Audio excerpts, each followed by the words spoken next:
They say the wall is where your body stops, but your spirit begins.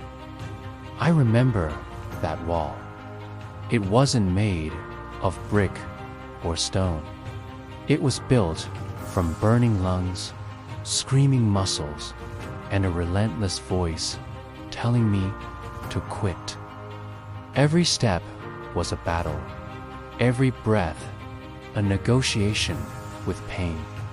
The world narrowed to a tunnel of exhaustion, and the finish line felt like a distant, impossible dream. In those moments, doubt is a thief. It tries to steal your resolve, whispering that the suffering isn't worth it, that no one would blame you for stopping.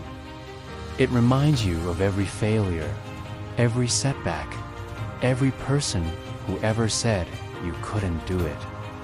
The pain is so loud, so immediate, it drowns out everything else. It promises relief if you just give in. But there's another voice, a quieter one, that asks a simple question. What if you don't? What if you push through?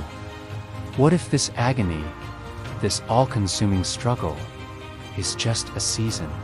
Pain is a visitor.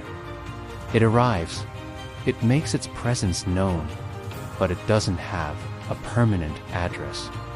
It's the price of admission for greatness. It's the fire that forges steel.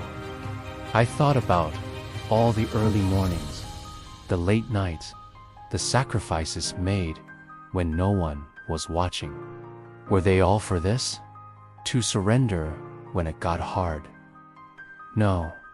So I took another step, and another. Each one a tiny rebellion against the weakness my body felt.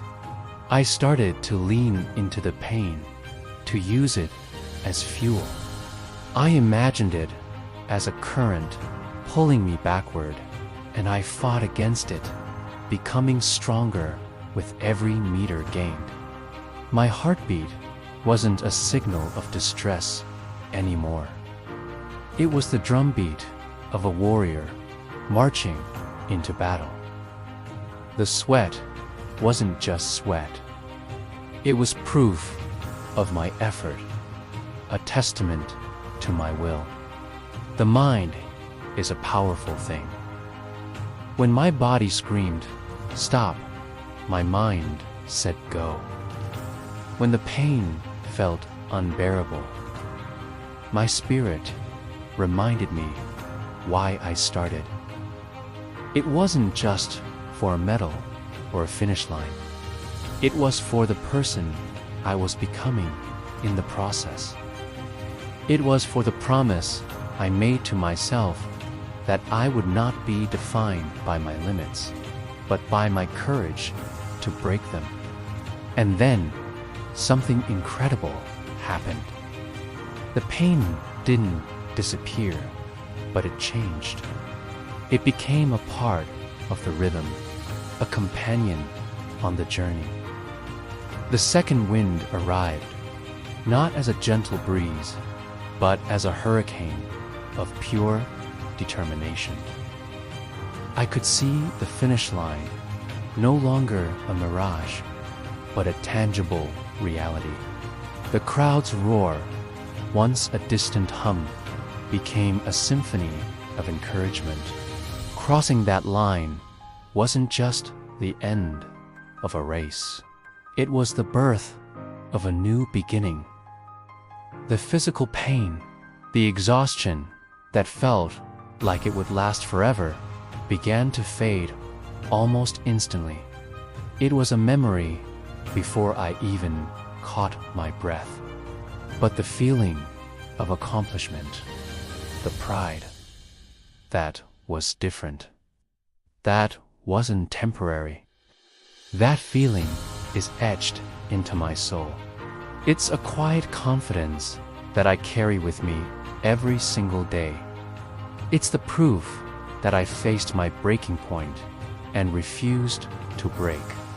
The metals will tarnish, the records will be broken, but the memory of that victory, the knowledge of what I overcame that, is eternal.